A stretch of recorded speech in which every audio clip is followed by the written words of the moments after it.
Assalamualaikum warahmatullahi wabarakatuh. Bismillahirrahmanirrahim. Alhamdulillahirabbil alamin. Wassalatu wassalamu ala asyrafil anbiya'i wal mursalin wa ala alihi wa sahbihi ajma'in. Amma ba'du. Segenap para alim ulama yang saya muliakan, para kiai, para guru, para tokoh masyarakat, wabil khusus dzurriyah al-maghfurlah Kiai Haji Mukhtar Safaat, para putra putri beliau, para kiai, para ibu nyai, para gus, para ning yang saya muliakan, Bapak Ibu, hadirin hadirat sekalian yang saya hormati. Saya sebetulnya pagi hari ini tidak sehat, Kiai. Saya ini sudah diminta sama dokter itu supaya berhenti bicara. Jadi saya kemarin itu sakit, Ibu, di Kuala Lumpur sama orang Malaysia. Itu dibawa ke dokter orang Cina.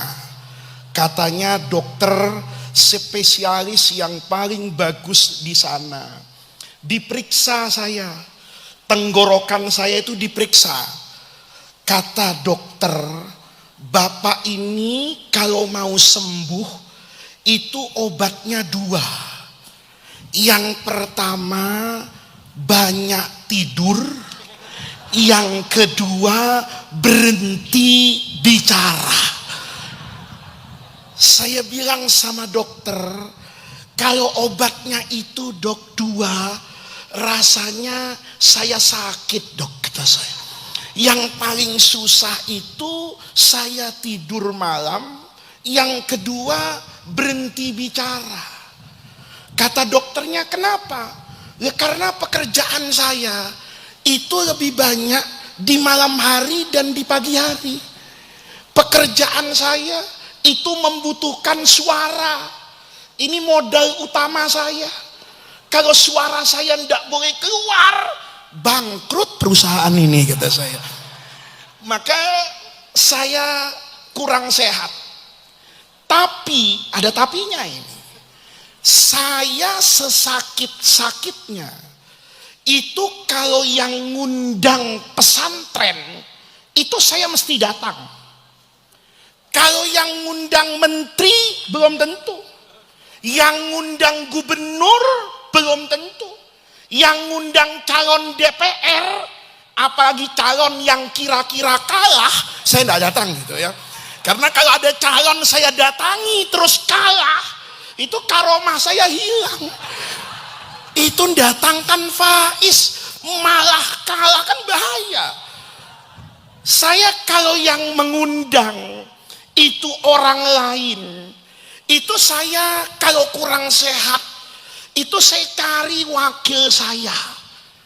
Tapi kalau pesantren, biar sakit, biar serak, biar lemes, saya datang. Kenapa? Karena pesantren ini tempatnya barokah. Saya tadi di mobil itu, bukan tadi, semalam dari Jember ke Banyuwangi, itu diceritakan kalau almarhumlah Kiai Mukhtar Safaat, mohon maaf ya, dalam bahasa yang lebih mudah, diusir sama Gus Dim, putra kiainya, diusir jadi kiai. Bayangin, beliau itu kan mondok di Genteng, di Balen, ya di manalah, pokoknya di situlah ya kan. Itu beliau mondok di situ kan, oleh Gusnya, putra kiainya, tanpa ada masalah, bukan karena apapun, itu diusir. Loh, ini santri diusir dari pesantren jadi kiai. Ini saudara ngaji hatam di pesantren tidak jadi kiai. Itu tandanya kiai dan pesantren itu ada yang berkahi. Sama dengan saya, Pak. Bapak-bapak yang tua itu pasti ingat Kiai Syukron Makmun. Itu ayah saya. Cuma casingnya agak beda. Kiai Syukron lahir di Madura, saya lahir sudah di Jakarta, Pak. Ya. Saya ini anak kedua Kiai Syukron Makmun. Saya bersaudara cuma berempat. Kiai Syukron itu anaknya 4. Yang paling nakal itu saya. Saya ini, Pak, waktu kecil itu ndak pernah ngaji sampai hatam, ndak pernah saya. Tapi waktu kecil dulu sama ayah saya, kalau ada hataman saya diajak. Saya masih ingat betul. Saya dulu masih SD ibtidaiyah. Itu kalau sudah bulan Sa'ban, saya tidak sekolah itu. Kenapa? Karena waktu itu ayah saya itu penceramah satu-satunya di lingkungan NU yang undangannya paling banyak zaman itu. Jadi kalau ada haflah di Kerapia, mulai zaman Kiai Ali Maksum, masih Kiai Zainal Sehat, Kiai Warson masih muda, saya itu diajak sama ayah saya. Kamu besok ndak usah sekolah. Kata saya, kemana Abi? Ikut ke Jogja, ke Kiai Munawir, ke Kerapia dulu. Kalau imtihanan di Lirboyo, itu masih zaman Kiai Mahrus, saya itu diajak. Kata ayah saya, ini hataman ikut ke Asem Bagus itu. Saya masih kecil, masih SD, masih ngelihat sehatnya Kiai As'ad. Itu kalau ada acara hataman, saya ikut itu. Ke Tegalrejo, masih zaman Kiai Hudori sampai Kiai Abdurrahman. Itu kalau ada hataman, hampir semua pesantren besar NU di masa itu, asal hataman yang ceramah ayah saya kecil ikut. Jadi saya ini santri yang gak pernah hatam kitab, tapi kalau hataman ikut jadi kiai sekarang. Jadi kalau ada santri hatam ngaji tapi ndak jadi kiai, itu bahasa agamanya takdir. Bahasa Indonesianya nasib. Saya ini betul-betul itu merasakan betul barokahnya kiai dulu. Ini maaf ya kiai ya, saya kasih tanda kutip kiai dulu. Karena kiai dulu itu biasanya ndak jadi tim sukses, biasanya. Ya, kiai dulu itu ndak ada warnanya. Ini yang tepuk tangan ini kiai tim sukses kayaknya. Pengalamannya banyak ini di pilkada. Karena kiai dulu itu saya percaya betul berkahi. Ayah saya itu dulu kalau saya datang ke pesantren itu ndak pernah waktu saya masih kecil suruh bawa kitab, nggak pernah. Pesan ayah saya itu cuma satu, pokoknya saya ini Pak, mohon maaf ya, saya itu anak kiai, Gus, tapi Gus Protestan. Tahu Gus Protestan? Tukang protes. Jadi saya kecil itu biasa berdebat dengan bapak saya. Bapak saya itu kiai di pesantren, tapi di mata saya itu bapak saya. Jadi saya itu dari kecil itu terlatih. Memang nama saya Faiz. Faiz itu kan bahasa Indonesianya beruntung dan menangan. Jadi Basul Masail itu jangan coba-coba berdebat dengan saya, ya. Itu mesti kalah itu. Karena saya namanya itu Faiz. Jadi dari kecil saya itu terbiasa berdebat dengan ayah saya.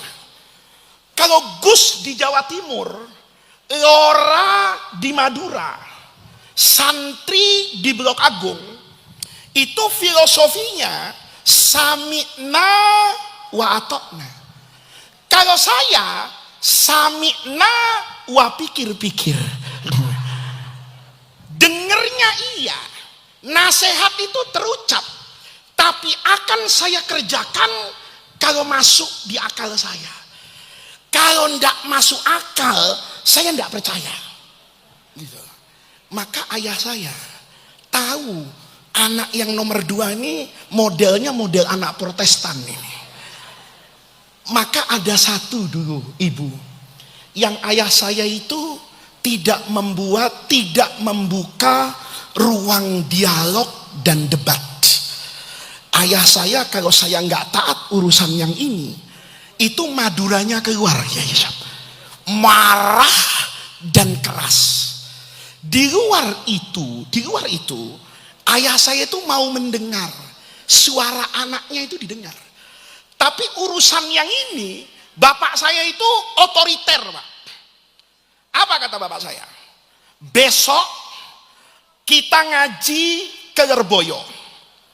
Kata bapak saya, nanti sampai di Lirboyo, kalau ketemu Mbah Yai, Kiai siapapun yang duduk di depan itu, kata ayah saya, apalagi Kiai Mahrus, apalagi Kiai Idris, kata ayah saya, kamu nanti cium tangannya masih oke, cium tangan masih kenal saya.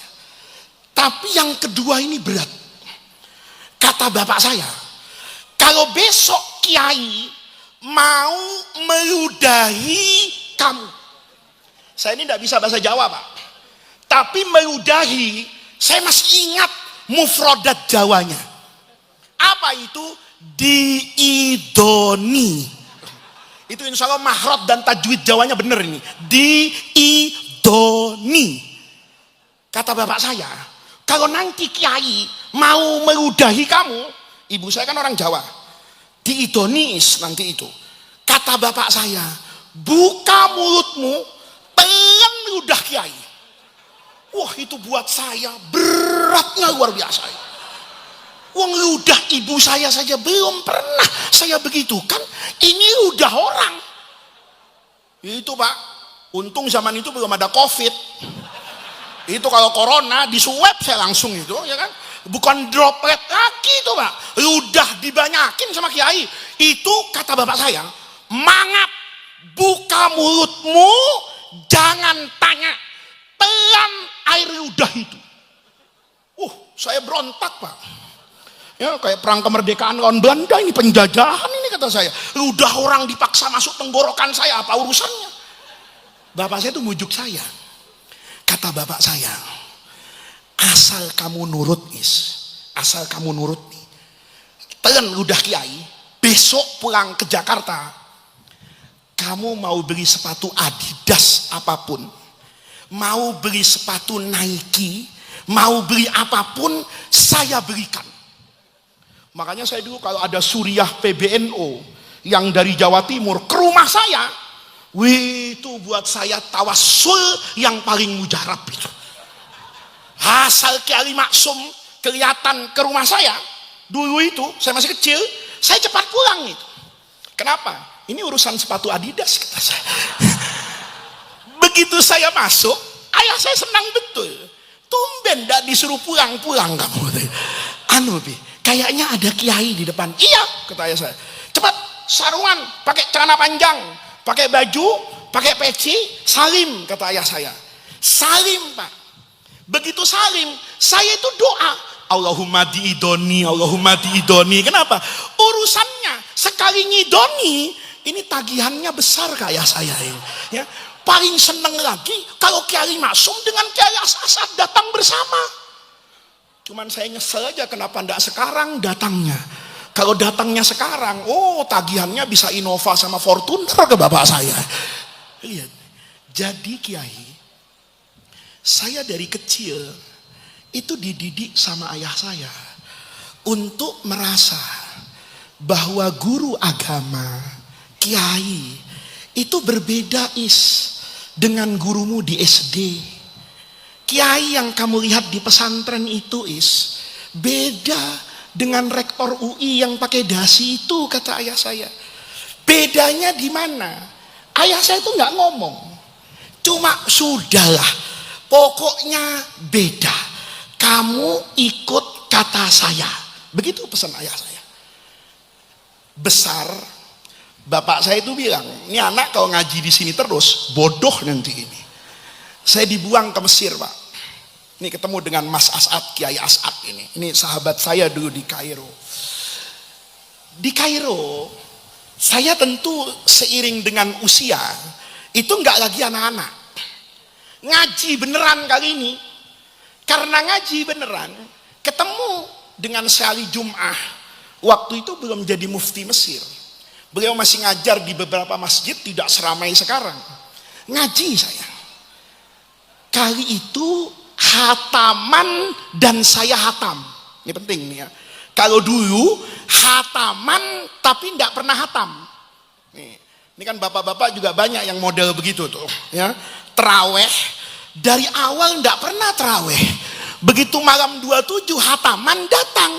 Gitu loh. Alhamdulillah saya ikut hataman Quran. Saya tidak kaget, Pak. Saya tanya dulu, ikut hataman apa ikut hatam? Alhamdulillah masih ikut hataman, gitu loh. Saya waktu itu untuk kali pertama itu hatam dan ikut hatam. Syali Jum'ah itu ngomong, nanti kalau sudah selesai pembacaan kitab ini, saya ngomong sama kalian, ajastukum, saya beri kalian ijazah. Qiraah misalnya kitab As-Sama'il Al-Muhammadiyah. Kalian jawab ya, qabilna. Biasa itu. Terus maju ke depan satu-satu. Ngapain? Cium tangan saya. Nih, sama dengan nasihat ayah saya. Cium tangan saya.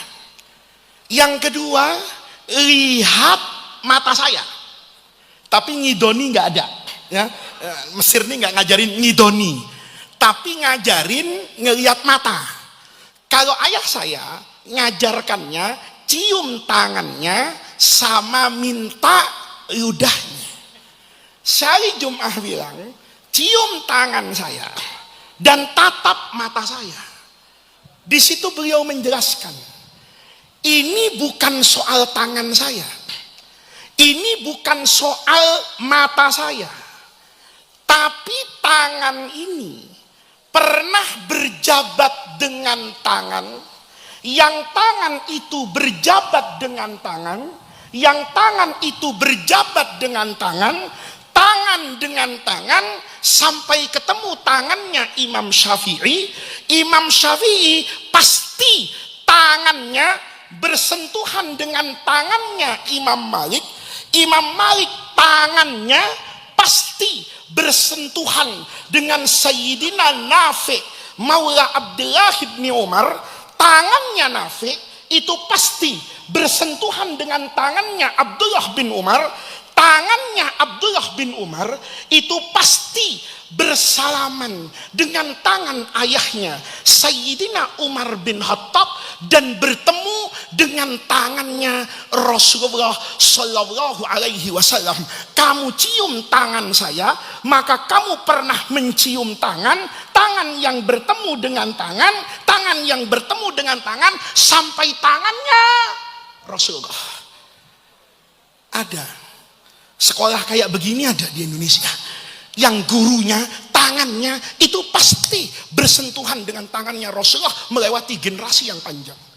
Tatap mata saya, karena saat kamu menatap mata saya, kata Syali Jum'ah, kamu pernah melihat mata, yang mata pernah melihat mata, sampai bertemu dengan matanya Rasulullah.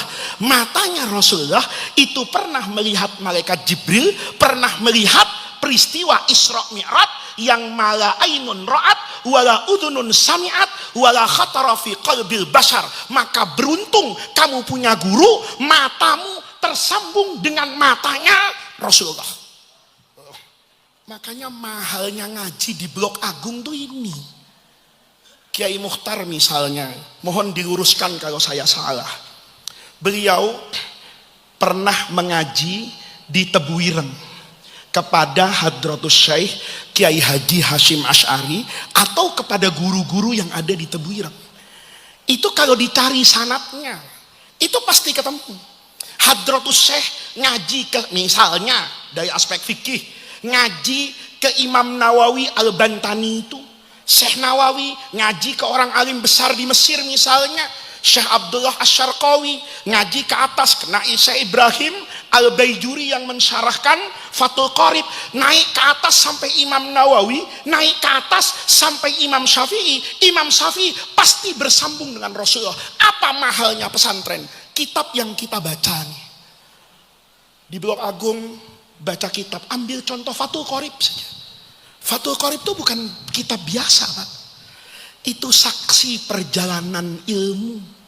Bahwa yang ada di Fathul Qorib itu menjadi saksi berpindahnya ilmu melewati zaman yang panjang, dari zamannya Imam Syafi'i sampai zaman kita. Itu sanad keilmuannya bisa kita telusuri secara pasti bahwa ilmu di pesantren itu bukan katanya, bukan karangan siapapun, itu adalah mata rantai yang bersambung dari junjungan kita Rasulullah Shallallahu Alaihi Wasallam sampai kita hari ini. Namanya satu-satu bisa kita cari dan pasti ulama. Ayo, ada nggak di dunia ilmu yang kayak begini? Di Banyuwangi kan ada tukang listrik kan, yang kerja di PLN itu. Tanya sama orang PLN itu, ilmu kelistrikanmu itu nyambung nggak sampai Thomas Alva Edison, penemu listrik? Ayo, ada nggak pegawai PLN yang punya sanad setrum dari dia ke direkturnya, komisaris, naik sampai ketemu dengan Thomas Alva Edison? Ada nggak? Di Banyuwangi ada kampus, di Jember ada universitas.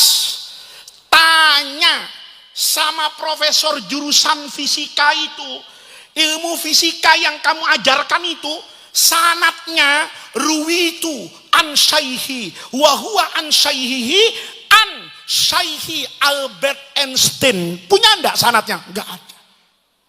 Enggak ada.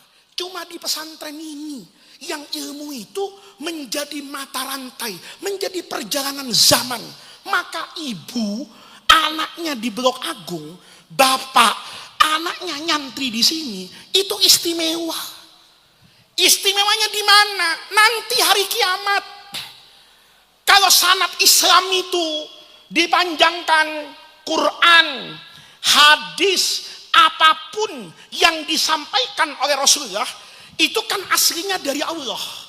Allah turunkan lewat malaikat Jibril, malaikat Jibril turun ke Rasulullah, Rasulullah sahabat, tabiin, sampai santri Blok Agung, sampai nanti orang Banyuwangi akhir zaman. Kalau anak bapak, anak ibu ada di antara penjaga ilmu Rasulullah, maka nanti ketika sanad itu dibentangkan di akhirat, bapak tinggal bilang, ya Allah, senakal-nakalnya saya pernah melahirkan anak saya ngaji di Blok Agung menjadi penjaga sanad agamanya Rasulullah. Kalau bukan anak saya ngaji di Blok Agung, belum tentu Islam itu akan abadi di dunia ini. Jadi mahal enggak sekolah sini? Mahal enggak? Istimewa enggak? Hal nyumbang berapa? Hah? Ini kan, ini alumni semua ya? Ini alumni semua kan? Iya, coba sekarang jadi alumni kan ikut jadi rombongannya sanad Rasulullah itu. Gara-gara siapa? Ya gara-gara Al-Maghfur Kiai Mukhtar Safaat. Gara-gara siapa? Zuriyahnya. Gara-gara siapa? Gara-gara pondok. Saya mau tanya, kalau nama bapak ditulis di istana sama Al-Mukarram Prabowo, bapak bangga, mungkin bayar berani. Pokoknya let call Teddy, si ganteng nih, Nama saya bisa nggak ditulis di istana atau di Hambalang di rumahnya Prabowo? Kita senang Pak ditulis depan pejabat. Tapi nama kita sejatinya itu ditulis sebagai mata rantai yang meriwayatkan ilmu Rasulullah. Pertanyaannya, alumni nyumbang berapa ke Blok Agung ya? Nih, ini pengajian yang pertama, diingat dulu nih. Ya, ini namanya istimewanya pesantren. Maka pesantren tuh berkahi. Kalau ada TV kayak Trans 7 kemarin, itu TV kurang piknik, Pak. Ya, itu orang otaknya itu perlu dicuci pakai rinso itu. Kenapa? Karena dia nggak ngerti bahwa untuk orang sukses itu tidak diukur dari otaknya, tidak diukur dia keturunan siapa, tidak diukur dari kemampuan lahiriahnya. Bisa jadi toh ada khodamnya kiai. Khodamnya kiai itu jarang ngaji di rumah kiai. Itu sekarang saya ketemu di Kalimantan jadi kiai. Padahal saya dulu tahunya ikut ayah saya ke rumah kiai itu. Ini tukang bikin teh, sendalnya kiai, gendong anaknya kiai. Tapi boleh jadi karena keikhlasan santri ini di hati kiai yang soleh tertanam nama muridnya, dipakai sujud, dipakai zikir. Boleh jadi ilmunya tidak memadai, tapi doa dan ridho guru itu jauh lebih dahsyat dari ilmu yang kita miliki. Ini kalau saya terangkan pakai ihya percuma, karena di sini hataman ihya tiap 3 tahun ya. Mudah-mudahan saya nanti bisa ikut hataman di sini dan hatam juga ya, karena jangan sampai udah ubanan masih ikutnya hataman tapi tidak pernah hatam. Ini kalau pakai ihya ngajinya lama, saya bisa ketinggalan kereta api ke Jember nanti ya kan. Tapi kalau pakai cerita cepat Pak. Yang saya ceritakan ini, yang saya ceritakan dari depan tadi itu bukan cocok logi otak biasa. Tapi itu sunnatullah. Itu adalah hukum Allah. Bahwa yang paling mahal dalam hidup ini, itu bukan ilmu. Yang paling mahal dalam hidup ini, itu bukan kekayaan. Yang paling diharapkan dalam hidup ini, itu bukan pangkat dan jabatan. Yang paling penting dalam hidup ini, itu keberkahan. Saya dulu ngaji Sahih Muslim sama guru saya. Masih jadi Gus Protestan saya. Ngaji hadis Sahih Muslim itu asratus saah, tanda-tanda hari kiamat. Ngaji saya di Sahih Muslim itu. Kata guru saya baca hadis. Hadis itu Bapak Ibu tahu semua lah. Kata Rasulullah, la taqumus saatu, kiamat itu enggak akan datang sampai kalian bertemu dengan satu zaman. As-sanatu kasyahri, panjangnya 1 tahun itu rasanya kayak 1 bulan. 1 bulan itu kal jum'ati kayak 1 minggu, 1 minggu kayak 1 hari, 1 hari itu kayak api yang membakar jerami cepat. Saya waktu itu masih jadi santri Protestan. Saya ngomong sama guru saya, guru, ini hadis nggak masuk akal kata saya. Kenapa? Kata guru saya. Loh gini guru, kata saya. Waktu ini siang, malam, pagi, sore, jam, hari, minggu, tahun, bulan, itu kan dasarnya perputaran bumi terhadap matahari. Artinya apa? Kata Rasulullah, nanti hari menjelang kiamat seolah-olah bumi itu berputar lebih cepat sehingga setahun yang panjang rasanya kayak 1 apa ini? Bulan. Itu bertentangan guru dengan logika manusia. Logika manusia itu apa-apa semakin lama, semakin tua, semakin lambat. Contohnya apa? Suami ibu. Bu, suaminya semakin tua itu semakin cepat apa semakin lambat jalannya? Coba dulu pengantin baru, ibu di kasur panggil suaminya, Mas, itu setengah detik datang dia. Sekarang panggil Mas, makan, 10 menit baru datang. Kenapa? Asam urat, encok, begitu kan? Semakin tua semakin. Bapak, dulu di Jakarta itu ada mainan namanya yoyo. Yoyo itu dari kayu bulat, ada talinya, dibanting muter.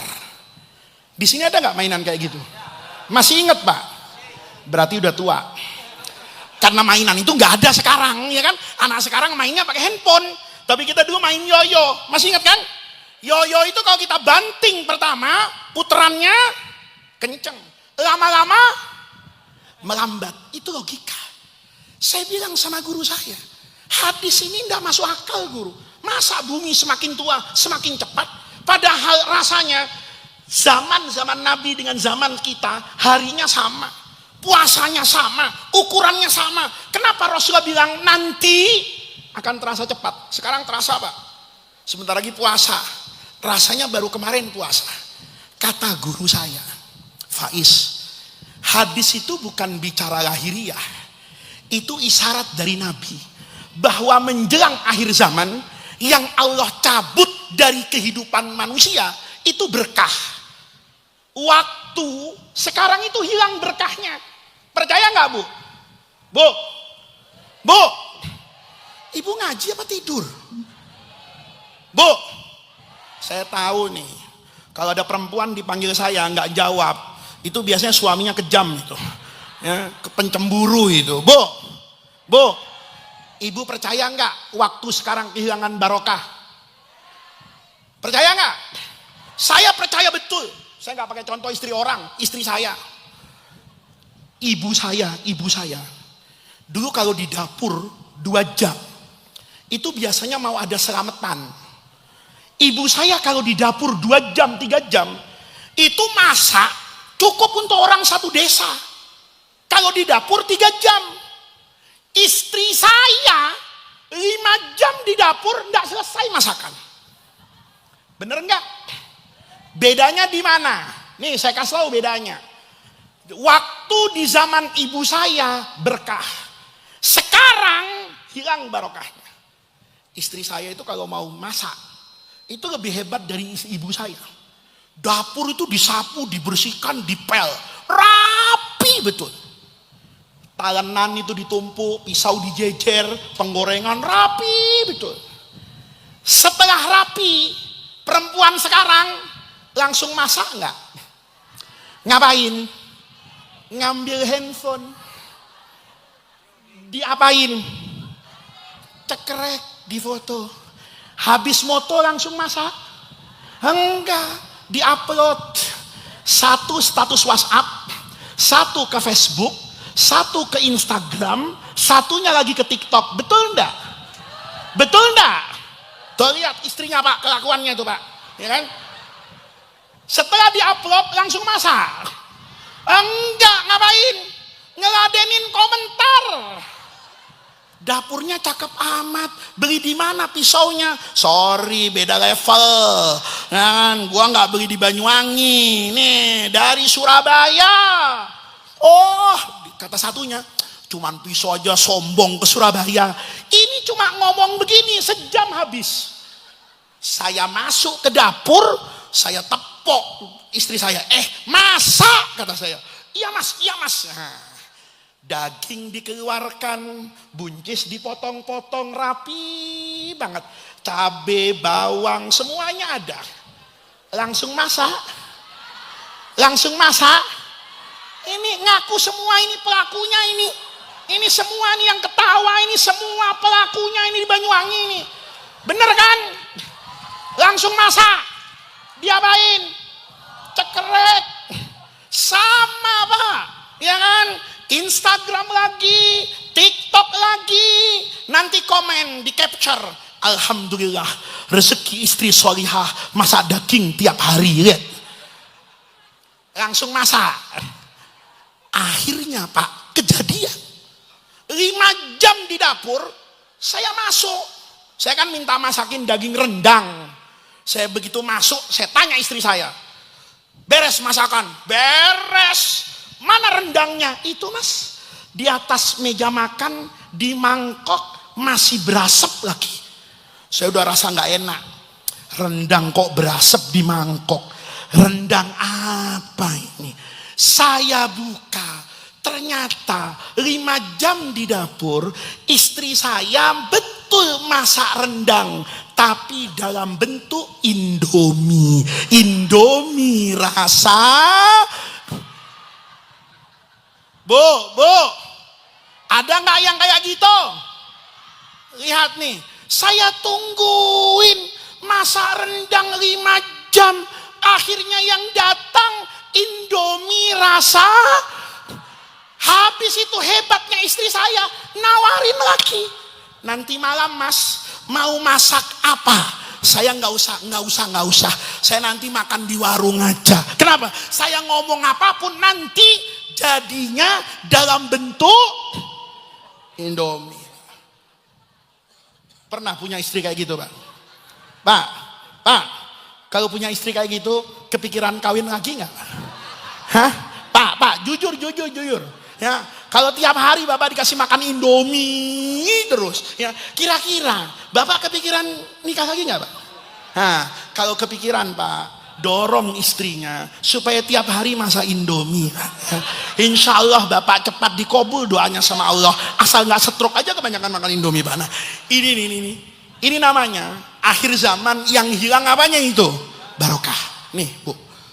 Barokah itu dahsyat. Ini kan saya udah janji nggak pakai ihya, ya kan, nggak pakai Quran, nggak pakai hadis, pakai cerita. Kalau mau tahu dahsyatnya barokah, itu dulu guru saya cerita. Ada sufi besar di Irak, namanya Imam Ibrahim bin Adham. Punya muridnya tuh datang, kayak Bapak nih datang ke Blok Agung, biasanya ketemu kiai minta doa kan, Yai doakan saya. Kiainya mesti jawab, kamu minta didoakan apa, Nak? Kata santrinya, ya doa yang biasa, guru. Tahu nggak doa yang biasa, Bu? Kalau sakit, doa minta sembuh. Kalau miskin, doa minta. Kalau janda, Bu, kalau janda, doanya minta. Ya kalau janda doanya sederhana, Allahumma payu kan begitu, iya kan? Kalau miskin, Allahumma, Pilpres kemarin itu Anies, Prabowo, Ganjar, itu zikirnya siang malam cuma 2 kok. Allahumma menang, kan begitu kan? Allahumma jadi, itu doa semua orang. Maka kata santrinya, Kiai, doakan saya. Doa apa, Nak? Ya doakan saya kaya, doakan saya berilmu, doakan saya punya pangkat, doakan saya punya jabatan.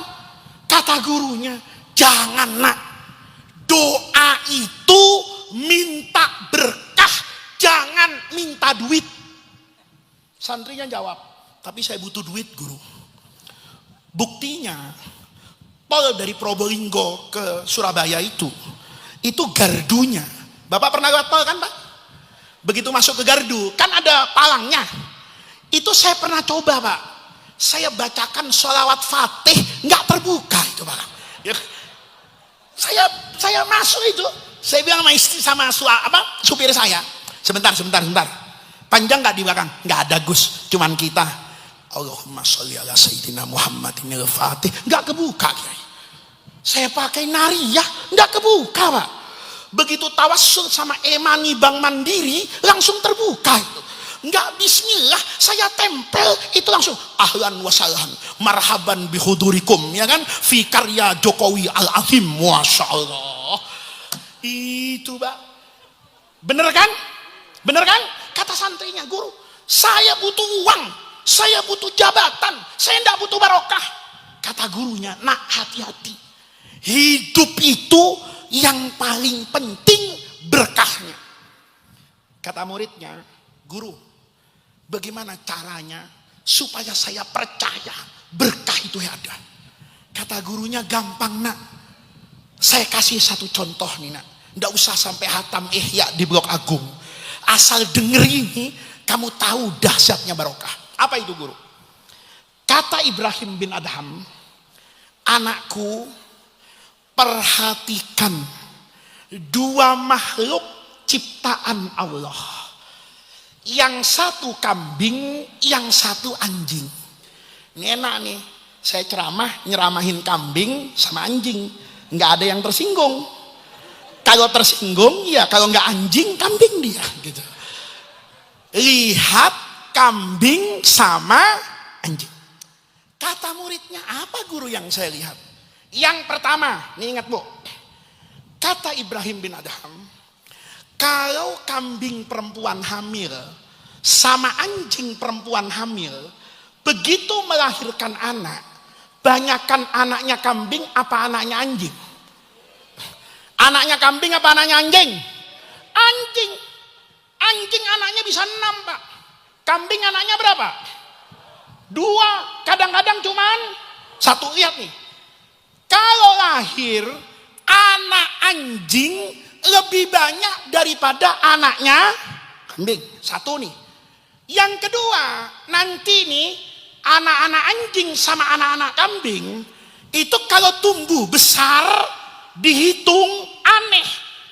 Jumlah kambing lebih banyak daripada jumlahnya anjing. Muridnya mikir, bener juga guru ya. Nih lihat, kambing lahirnya sedikit jadi banyak, anjing lahirnya banyak jadi sedikit. Nanya dia, berarti barokah itu ada? Kata gurunya, sebelum sampai ke sana, perhatikan yang ketiga. Nah, setiap hari yang mati banyakan anjing apa kambing? Hah? Kambing. Kalau nggak percaya, coba nanti sore asal ada tukang sate di Banyuwangi, tanya Pak, Pak, ini sate anjing apa sate kambing? Lihat, sate apa? Sate apa? Berarti yang mati tiap hari kambing. Ada haul di Blok Agung saja, kambing itu udah stres Pak. Haul Majmu' Masyayikh Pondok Pesantren Darussalam, kata kambing, mati kita ini. Buktinya apa? Buktinya apa? Saya sebelum ceramah ini itu sudah makan sate kambing tadi di rumah Kiai. Bapak belum makan kan? Ya pasti belum Pak. Kenapa? Beda makom. Mau menyamakan dengan saya. Ya, Bapak belum dikasih makan kan? Saya tadi ditawarin kue, dikasih kopi, air jahe. Saya udah kayak mau petinju 10 tarung Pak. Panitia tahu kalau suara saya itu habis. Dikasih air jahe, jahenya setengah karung Pak. Masya Allah panas di tenggorokan saya. Bisa ceramah sekarang saya ini. Saya tadi makan sate kambing. Berarti kalau ada haul yang mati kambing. Ada ibu-ibu hamil di Blok Agung, kambing kena mental itu. Ada ibu hamil, mana hamilnya besar, kata kambing, ini kalau bayinya laki 2 di perut perempuan ini, asal melahirkan kita mati berempat. Ya betul enggak? Apa? Akikah. 1 bayi laki itu 2 ekor. Kalau bayinya 2 laki berarti 4. Berarti yang mati tiap hari. Kalau anjing tenang, mau perempuan seBanyuwangi hamil tiap hari, melahirkan tiap hari, nggak pengaruh kata anjing. Kenapa? Nggak ada dalam fikih akekah motong anjing, itu nggak ada. Bener nggak? Berarti yang mati tiap hari siapa? Kambing. Aneh kan? Kambing lahirnya sedikit, dimakan dagingnya, mati tiap hari, tapi jadinya banyak. Anjing lahirnya banyak, ndak dimakan dagingnya, ndak mati tiap hari, tapi anehnya jumlahnya sedikit. Dengar kayak gini nih, muridnya taslim. Iya guru ya, berarti barokah itu ada guru. Maka saya mau tanya guru, barokahnya kambing itu kenapa guru? Ini penting nih. Kata gurunya, sebelum sampai ke sana nak, dengerin cerita saya sebelumnya lagi. Sebentar, ini ngaji sampai jam berapa di sini? Hah? Saya kemarin haul di Kiai Hamid itu lupa kalau ceramahnya di Pasuruan. Kata Kiai Idris sampai duhur Gus. Saya ingat duhur di Jakarta Pak. Kan jam saya jam Jakarta nih. Duhur itu di Jakarta jam 12. Begitu saya ceramah di Pasuruan, waktu itu setengah 12 kurang azan. Ini kita ngaji sampai jam berapa? Hah? Sampai jam 2. Masya Allah. Itu manusia begitu Pak, ya kan? Kalau sudah enak lupa sama yang nggak enak, itu manusia. Saya tanya ngaji sampai jam berapa? Jam 2. Kenapa? Enak. Duduk, ya kan? Megang kopi, ngerokok, ngajinya terus. Kenapa? Mobil parkir. Kata gurunya, sebelum kesana, coba kamu pikir lagi. Kalau pakai ukuran kemanusiaan, parameter kemanusiaan, sebenarnya anjing itu lebih hebat daripada kambing. Dari mana guru? Kata muridnya. Kata Ibrahim bin Adham, coba kamu lihat manusia. Manusia itu dihormati karena apa? Ada banyak, 3 aja. Kalau saya terangin semua nanti nggak selesai pengajiannya. 3. Yang pertama karena nasabnya, turunannya. Yang kedua karena ilmunya.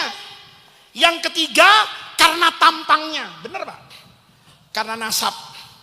Saya dulu masih kecil, itu sudah jadi Gus. Jadi kalau ayah saya ceramah di Gerboyo, itu saya duduk di depan sama kiai-kiai. Itu banser ribut. Ini anak kecil duduk di depan. Tapi kata ketua PCNO-nya, Gus. Asal sudah Gus atau di Madura Lora, itu sudah fid dunya hasanah Pak. Ya, itu ngawini istri orang nggak dikasih nafkah, mertuanya nggak berani nanya. Kenapa? Mantu saya Lora, Kiai. Saya bilang biar mantunya Lora nggak tanggung jawab tempeleng, kata saya. Bener kan? Kalau Gus, Lora, Habib itu kayaknya enak lah.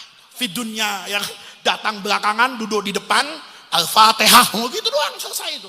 Dicium tangannya biasanya. Nasab, bener kan? Kita pakai nanti. Yang kedua ilmu, karena ilmu jadi kiai di depan, saya disuruh ceramah, bapak-bapak di situ, kan gitu aja bedanya. Yang ketiga tampang, ibu-ibu kalau cantik itu biasanya disuruh ke depan. Kalau enggak cantik dimundurin. Kenapa? Ini jelek, mau kita upload ke Facebooknya pesantren Darussalam. Ini mau masuk di media Darussalam, di TikTok wajah ibu tuh mengganggu. Maka yang cantik itu ke depan, yang jelek, bener kan? Nih lihat, udah pakai 3 aja, nggak usah lebih. Ya. Nasab nih, daripada kita ribut nasabnya habaib, mendingan saya tanya sama bapak, nasabnya anjing sama nasabnya kambing bagusan mana? Belum pernah kan Pak belajar nasab kambing? Ya, belum pernah kan bahas nasab anjing kan? Iya, daripada ribut PWI sama Habib kan mendingan ngaji sama saya. Ributin anjing sama kambing. Nih lihat, nasabnya anjing sama nasabnya kambing bagusan mana? Kata guru saya, nasabnya bagusan nasabnya anjing. Kenapa? Anjing kakek moyangnya ada yang masuk surga Pak.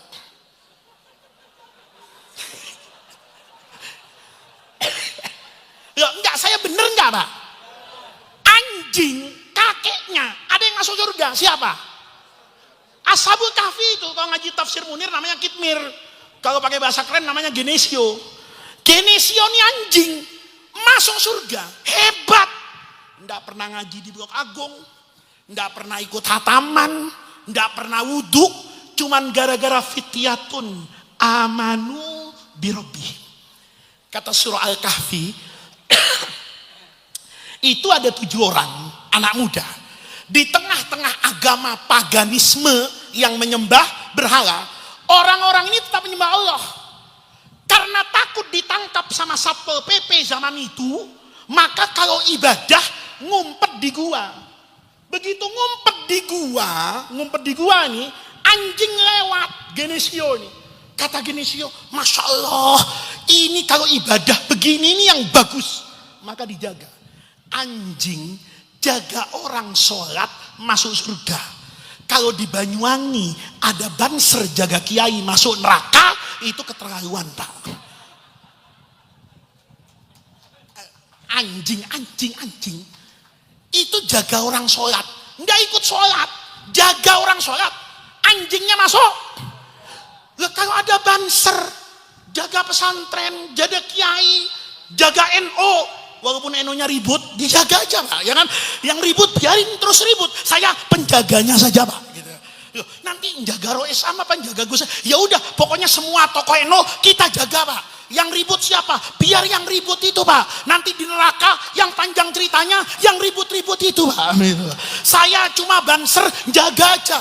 Kalau anjing jaga orang sholat bisa masuk surga. Masa iya banser jaga NO, jaga pesantren, jaga Indonesia nggak masuk surga? Kalau ada banser nggak masuk surga, itu biasanya kebanyakan dangdutan gitu doang. Nih lihat, berarti anjing kakeknya masuk. Kalau kambing kakeknya di surga Pak. Diturunkan sama Allah, dikeluarkan dari surga sebagai fidaknya Nabi. Bu, kalau ada anjing di Blok Agung itu nggak boleh dilempar batu. Anjing itu betul najis mughaladzah, tapi kenajisan anjing itu tidak menghilangkan haknya anjing untuk hidup damai di bumi Banyuwangi. Karena yang menganjingkan anjing itu Allah. Anjing tuh kepengen jadi saya Al-Mukarram gitu. Tapi takdirnya anjing jadi. Maka Bu, kalau ada anjing di Banyuwangi itu ndak boleh dilempar batu. Kalau ibu lempar batu, nanti anjingnya ngomong, Bu, jangan lempar saya sembarangan. Kakek saya di surga, mbahmu di mana? Repot jawab. Lah iya tah, anjing ini nasabnya bagus, keturunan Ashabul. Oke, berarti cepet-cepet aja ngajinya nih Pak. Nasabnya cakepan. Yang kedua ilmu. Lihat nih, kita di pesantren kan diajarin ngaji itu kenapa? Yarfa'illahu alladzina amanu minkum walladzina utul ilma. Kalau punya ilmu, derajatnya itu diangkat. Itu termasuk anjing Pak. Anjing kalau sekolah itu namanya di Quran itu dirobah ndak kalbun. Wa ma 'allamtum minal jawarihi mukallibina tu'allimunahunna mimma 'allamakumullah. Anjing kalau sekolah ilmunya itu bermanfaat buat saya. Bisa menentukan halal dan haramnya makanan yang mau saya makan. Itu yang menentukan halal dan haram ilmunya anjing. Maka di Jakarta itu ada sekolahnya anjing Bu. Saya tinggal di Jakarta Selatan. Satu ketika saya kaget, ada mobil berhenti anjing turun, mobil berhenti anjing turun, mobil berhenti anjing turun. Saya pikir tempat apa ini? Saya datang ke penjaganya itu, satpam security itu, Pak, ini tempat apa Pak? Kok mobil turun, mobil berhenti anjing turun? Ini sekolahnya anjing Pak. Masya Allah. Anjing ada sekolahnya? Ada Pak. Bapak kurang piknik ini katanya. Anjing ada sekolahnya. Yang lebih kaget, uang pangkalnya 20 juta. 1 bulan anjing itu kursusnya sekolahnya 5 juta. Anak bapak di Blok Agung sebulan bayar berapa? Hah? Bayar berapa? Nah, jadi nanti kalau kiai menaikkan syahriahnya, itu bukan kiai rakus harta. Kiai sedang ingin menjaga martabat anak bapak. Maka masa sekolahnya lebih murah daripada sekolahnya? Nah, ini yang tepuk tangan pengurus yayasan biasanya. Yang diem wali santri. Ada sekolahnya anjing Pak.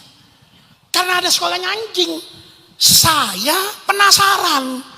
Saya tanya, loh Pak, kalau anjing sekolah di sini bisa apa Pak? Maka saya dipanggil, ustadznya anjing itu keluar. Bapak daripada saya salah, saya panggilkan gurunya anjing keluar Pak. Hebat gurunya anjing, pakai jas, pakai dasi, pakai sepatu. Saya sarungan, tapi nggak apa-apa. walaupun sarungan, murid saya orang. Dia pakai dasi, muridnya anjing. Datang ini Al-Mukarram nih, Syekhul Anjingiyin ini, ya kan? Guru besarnya anjing ini. Ada apa Pak? Begini kata saya. Katanya ini tempat sekolahnya anjing. Iya Pak. Saya tanya Pak, anjing tuh kalau sekolah sini bisa apa? Kata orang tadi, bisa pinter Pak. Pinter gimana? Bisa disuruh-suruh. Saya mikir gimana nyuruh-nyuruhnya. Oh, pakai bahasa anjing Pak. Saya bilang emang anjing ada bahasanya? Ada. Nih kalau Bapak mau tahu, dipanggil anjing Pak satu. Kata dia, karena lihat saya pakai peci, dalam Islam, di antara orang Islam itu boleh punya anjing kalau dipakai untuk apa itu? As-sayd, berburu. Maka karena saya, oh iya betul kata saya. Dan ini unik Pak, ya. Anjing itu bisa disuruh berburu kata dia. Saya bilang gimana caranya? Dipanggil anjing Pak satu, ya. Dia bilang gini Pak, pakai bahasa isyarat. Angkat 2 jari. Ini selama pilpres saya tidak berani ceramah tema ini, tidak berani. Karena asal begini terus difoto, repot ini kata saya. Angkat 2 jari, terus pegang mata Bapak. Habis itu tunjuk mata anjing. Ini saya nggak ada anjing di sini. Apa ada yang mau jadi relawan? Supaya ilmunya sanatnya mutasil ini, ya kan? Hadisnya ini marfu ila Syekhul Anjingiyin, ya. Ada anjing di sini lah. Diangkat mata saya gini nih. Begini, anjing ditunjuk gini. Terus Bapak nyuruh dia berburu apa? Kalau kambingnya kelihatan tunjuk Pak. Kalau enggak bisa, pakai visual. Bapak punya handphone, ada gambar kijang, anjing. Bapak gini kan. Nanti anjingnya itu mukanya gerak-gerak begini-begini. Terus tunggu Pak sampai dia teriak guk gitu. Saya tanya, kalau dia sudah ngelihat gambar kambing terus dia teriak guk, artinya apa? Kata guru anjing, kalau dia ngelihat gambar terus dia teriak guk, itu bahasa Arabnya artinya fahimtu. Nih, jadi kalau ada anjing ngomong guk, itu bahasa Arabnya fahimtu. Paham saya bos? Anda kepengen kan saya menerkam kambing itu? Iya, unik nih Pak. Dalam fikih, semua al-an'am atau unggas kayak ayam, itu syarat kita makan harus diapakan itu? Sembelih. Sembelihnya pakai apa? Apa aja. Mau pakai besi jadi pisau boleh, pakai bambu boleh, pakai benang kalau ayam boleh. Tapi unik, Islam mengharamkan menyembelih binatang kalau bahan dasarnya itu tulang. Tulang enggak boleh. Kayak Bapak ada apanya itu gajah itu apa namanya? Gading. Belalai gimana motongnya kalau pakai belalai Bu? Ya kan? Ibu ini ingatnya belalai terus Pak. Ini gading. Gading itu ditajamkan, itu dipakai motong, haram. Kenapa? Karena gading itu bagian dari tulang. Tapi uniknya, kalau tulang haram, giginya anjing ini bisa halal. Syaratnya anjingnya pinter. Begitu dia tahu guk, sederhana Pak, tepuk paha kanannya sambil baca bismillah. Itu fikih madzhab al-arba'ah bilang sama hukumnya dengan Bapak pegang pisau di lehernya sapi, Bapak ketika imror mau motong itu baca apa? Bismillah. Tepuk paha kanannya, anjingnya lari, guk guk guk guk guk, gitu kan? Diterkam itu kambing, digigit lehernya, darah keluar, mati, teriak lagi dia, guk, gitu. Saya tanya, apa artinya itu? Itu teriak Pak, bahasa Indonesia, bos beres, tugas sudah selesai. Halal apa haram? Halal apa haram?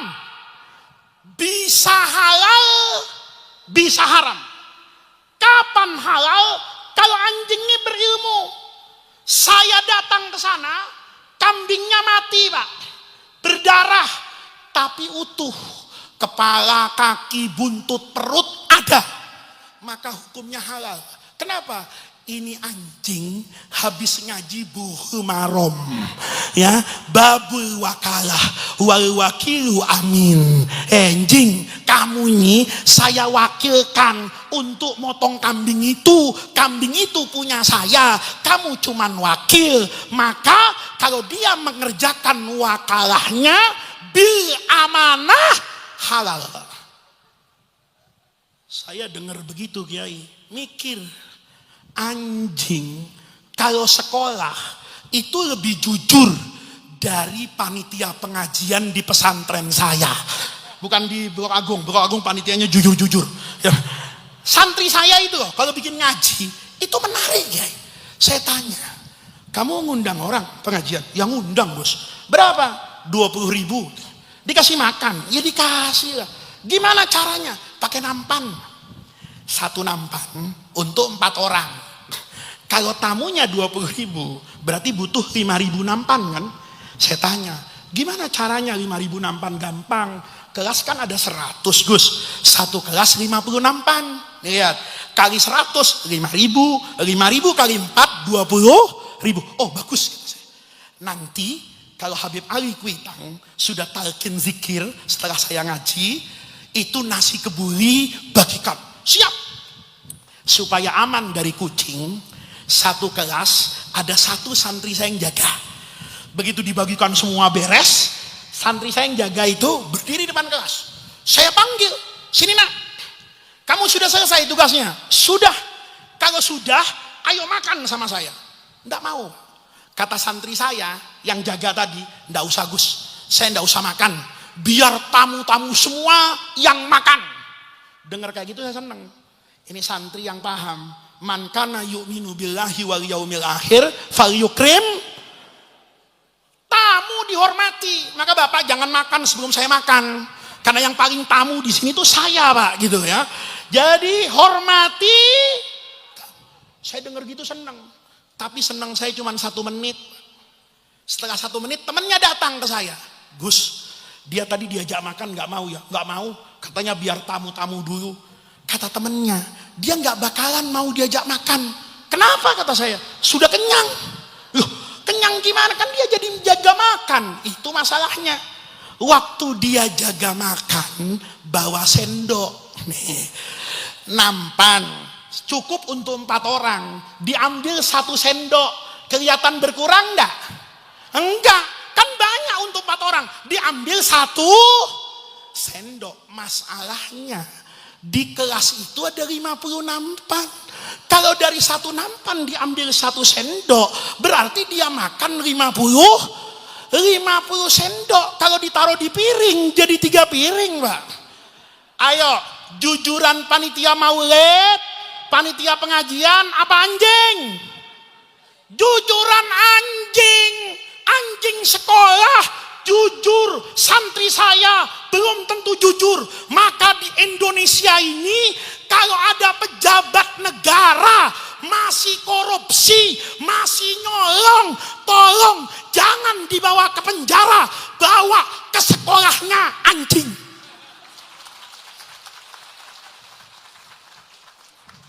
Ini yang tepuk tangan, ini yang biasanya bermasalah sama Prabowo ini. Ini yang tepuk tangan nih biasanya PBB-nya belum bayar. Ya betul enggak? Anjing sekolah tahu kambing itu punya saya. Masa bupati, gubernur, menteri, petinggi negara enggak tahu kalau APBN itu untuk rakyat? Betul enggak? Udah nggak usah panjang-panjang. Ilmunya anjing hebat enggak? Ilmunya anjing hebat enggak? Ilmunya kambing. Nih Bu, ilmunya kambing. Kalau dipraktekkan sama suami ibu, hancur rumah tangga.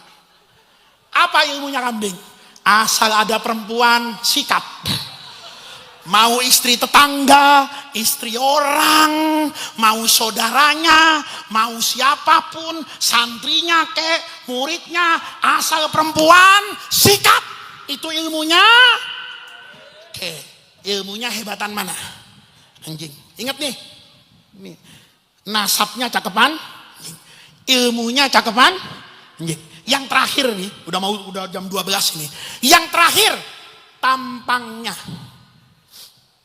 Pak, gantengan kambing apa anjing? Bu, cakepan anjing apa kambing? Nggak usah ibu yang jawab, saya yang jawab. Saya punya anak. Anak saya nomor 2 itu suka sama binatang. Kucing apa aja suka. Termasuk anjing. Tapi mau beli takut karena kakeknya kiai. Gitu aja. Tapi kalau lihat anjing seneng. Dulu mungkin 15 atau 16 tahun yang lalu. Rumah saya itu di samping rumah saya. Itu banyak orang asing Pak. Orang Amerika, orang Inggris. Termasuk rumahnya duta besar Italia. Itu dulu tetanggaan sama saya. Hari Ahad pagi selesai ngaji itu. Saya mau masuk ke rumah. Anak saya di depan, perempuan namanya Alifa. Ngomong gini, Bi, jangan masuk rumah dulu. Ngapain? Jalan-jalan Bi, lihat orang pagi-pagi olahraga. Ya udah, saya ikut sama anak saya itu. Ketemu orang Amerika Pak, bawa anjing. Anak saya ngomong sama orang Amerika, saya nggak tahu ngomong apa. Tahu-tahu anjingnya dikasih ke saya. Saya kaget betul Pak. Karena selama jadi kiai, baru kali itu saya dikasih anjing. Kalau dikasih amplop sering saya, ya sehari bisa 3 kali. Tapi kalau dikasih anjing, baru kali itu. Saya tanya sama anak saya, nah apa-apa nih kok anjingnya dikasih ke saya? Ke Abi, bukan dikasih Bi, pinjem. Untuk apa nak? Begini. Abi itu selama ini fotonya cuma sama Kiai sama Habib. Terus sekali-kali lah Bi, kita foto sama anjing. Karena yang minta anak Kiai. Nurut saya. Anjingnya anjing bagus memang, Alaskan Malamut yang harganya 1 miliar. Foto anak saya ngatur. Abi di kanan, anjing tengah, dia di kiri. Kameranya dikasih sama orang Amerika terus suruh moto. Di foto cekrek selesai, anjingnya kering kan nggak najis. Hari Ahad, hari Senin anak saya kan sekolah, handphonenya kan ada di rumah. Saya ambil, penasaran saya, foto dengan anjing tuh kemarin tuh diapain sama anak saya. Ternyata diupload ke Facebook. Waktu itu untung WhatsApp belum ada, Instagram belum ada, masih pakai BlackBerry sama Facebook aja, TikTok nggak ada. Dimasukkan ke Facebook, saya lihat tuh jam 9 pagi. Yang komentar banyak, lebih 100. Saya penasaran, orang-orang ngomong apa ya, lihat saya foto sama anjing ya. Komentar pertama saya buka, anak saya namanya Alifa. Alifa, itu yang di tengah siapa namanya? Ganteng amat. Siapa yang di tengah? Anjing. Bayangin. Saya buka yang kedua. Alifa, yang tengah bawa ke rumah ya. Mau meluk deh. Gagah banget. Siapa yang gagah? Itu saya buka Kiai. Sampai nomor 50. Nggak ada yang nanya. Alifa, bapak-bapak pakai peci di kanan itu sopo. Nggak ada yang nanya. Semuanya nanya. Semenjak itu saya nggak berani ikut kontestasi politik. Saya nggak berani nyalon gubernur DKI. Kenapa?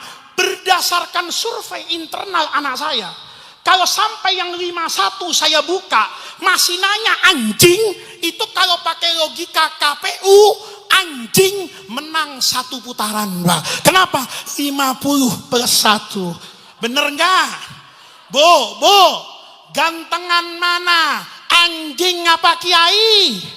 Bu, gantengan mana? Anjing apa Kiai? Kalau anjing, tolong hal yang akan datang undang anjing di sini, Bu. Bener kan? Ilmunya, nasabnya, cakepan anjing. Ilmunya, hebatan, tampangnya anjing, Pak. Coba lihat puisi. Saya di Jakarta, itu punya orang Madura, Pak. Suka berantem. Saya tanya, ada polisi pegang anjing K19 itu yang gede. Saya tanya, kamu berantem sama polisi itu Brimob berani nggak? Kalau sama Brimob berani Gus. Sama anjingnya takut saya. Kenapa? Anjingnya gede. Polisi kurus pegang anjing berwibawa. Kapolres biar gagah pegang bandot mati wibawanya. Ada polisi pegang bandot, pasti bapak bilang, ini anak buahnya Sambo kayaknya, mati karir. Ini lihat gak? Bener kan? Lihat. Nih bu. Ingat ya, ngajinya ingat nih ya. Yang pertama, lahirnya banyakan anjing. Yang dimakan setiap hari, besarnya nanti banyakan kambing. Yang dimakan setiap hari kambing. Yang dapat barokah kambing bukan anjing. Padahal dari banyak aspek, pertama nasabnya, ilmunya, tampangnya, hebatan. Nah ini ngajinya. Ya Bapak dengerin, ini yang penting. Bu dengerin. Ya, nanti jangan sampai ditanya sama suaminya. Itu ngaji sama Faiz sampai jam 12 di Blok Agung. Ngaji apa? Ngaji anjing. Oh bahaya. Ini yang di depan mukodimah. Supaya yang saya sampaikan ini masuknya itu tenang ke logika bapak dan ibu. Ini pengajiannya. Muridnya tanya, guru, kalau dari banyak aspek, nasab, nih, ilmu, fisik, anjing itu lebih hebat daripada kambing. Pertanyaannya, kenapa yang dapat barokah kambing? Kata gurunya sederhana nak. Karena kambing itu benar jalan hidupnya, anjing itu salah jalan hidup. Muridnya nanya, apa guru? Rasanya jalan hidupnya sama, anjing sama kambing sama. Kata gurunya, ada yang beda nak. Apa bedanya? Dengerin nih Pak. Kambing itu sebandot-bandotnya bandot nih Pak. Ya, sekambing-kambingnya kambing itu kalau maghrib pulang ke rumah. Bapak ada yang tahu kambing? Saya udah nanya nih sama juragan kambing di Tangerang. Supaya saya tidak diinterupsi sama bapak. Kambing itu Pak, senakal-nakalnya. Kalau maghrib pulang, paling malam Isya. Saya udah tanya, Pak Haji bener kambing kalau maghrib pulang? Bener Gus. Kalau di tengah jalan ketemu dengan janda cantik, ini kambing kira-kira, oh kalau sudah maghrib ndak dieksekusi. Paling diingat kandangnya di Blok Agung, gitu aja. Besok siang baru dia ke Blok Agung. Kalau sudah maghrib pulang. Paling malam Isya. Saya tanya, ngapain? Tidur. Kambing itu kalau sudah Isya tidur. Nanti nih menjelang subuh, waktu yang paling bagus untuk bermunajat, wabil asharihum yastaghfirun, yang kata Rasulullah, Allah menurunkan barokah pada sepertiga malam terakhir. Kambingnya bangun, karena kambing bangun di waktu barokah, maka kambingnya dapat barokah. Anjing sebaliknya Bu, kalau malam nggak tidur. Di rumah saya sekarang tuh Pak, di tepi jalan itu banyak anjing. Kalau saya mau masuk rumah jam 1 malam, itu anjing sehat semua. Ada yang patroli, ada yang jalan-jalan, ada yang ngebas-ngebas ekornya, ada yang ngadu kopi, ada yang banting kartu, ada yang duduk-duduk gitu anjing kalau malam. Aneh-aneh nih Pak. Anjing yang sehat walafiat jam 1, jam 2, itu nanti menjelang subuh. Bu, perhatikan suaminya nanti malam. Kalau suami ibu nanti malam nggak tidur, ada saja yang dikerjakan, tapi menjelang subuh tidur, nggak bangun sampai pagi. Tolong Bu, kalau suaminya tidur terlentang, tengkurupin, periksa pantatnya. Jangan-jangan ada buntutnya. Karena yang malam tidak tidur, kalau pagi tidur, itu namanya ibu semalam nih tidur seranjang, kelonan, sama orang yang gak tidur-tidur malam, tapi pagi tidur, berarti semalam ibu tidur sama. Paham Pak? Nih lihat, ujungnya aja Pak. Yang membuat kambing itu barokah karena jalan hidup. Maka Bapak Ibu ini, alhamdulillah, sekarang ini hari Kamis Pak. Orang di Jakarta semuanya kerja. Bapak pengajian di sini hari Rabu ini. Kalau di Jakarta pengajian jam segini hari Rabu, insya Allah yang datang cuman panitianya. Nggak ada orang datang. Tapi lihat nih, kenapa Indonesia ini tegak berdiri?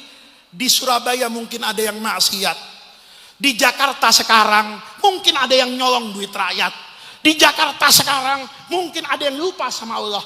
Tapi di Blok Agung ada orang yang berkumpul mengingat jasa guru-gurunya. Kalau bukan karena Kiai Mukhtar Syafaat, kalau bukan karena Darussalam, kalau bukan karena guru, saya tidak akan tahu apa itu kewajiban sebagai manusia. Bapak namanya menjaga kesinambungan, menjaga mizan timbangan. Ada yang lupa kepada Allah, tapi ada yang tetap ingat kepada Allah. Ada yang sekolah ke kampus, ada yang sekolah ke SMA, tapi ada yang tetap ngaji di Blok Agung. Jalan hidup seperti inilah yang nanti akan menjaga keberkahan kita dalam hidup ini. Maka tradisi seperti ini harus dijaga. Kesetiaan kepada guru itu harus dirawat. Keberpihakan kepada pesantren harus ditingkatkan. Karena dengan jalan hidup seperti ini, kita berdoa mudah-mudahan Indonesia tetap menjadi baldatun thayyibatun wa rabbun ghafur. Mudah-mudahan Allah jadikan jam'ana hadza jam'an marhuma wa tafarruqana min ba'dihi tafarruqan ma'suma.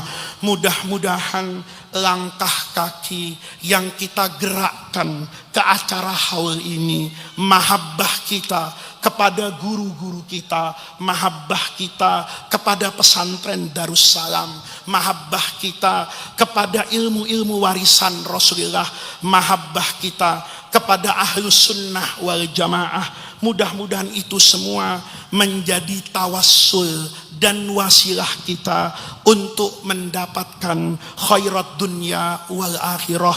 Mudah-mudahan dengan itu semua Allah mudahkan semua urusan kita, urusan anak keturunan kita. Allah jaga kita semua, keluarga kita, anak keturunan kita dijaga dan kelak dihantarkan untuk bertemu dengan ridho dan rahmat Allah fil firdausil a'la. Rabbana atina min ladunka rahmah wa hayyi lana min amrina rasyada.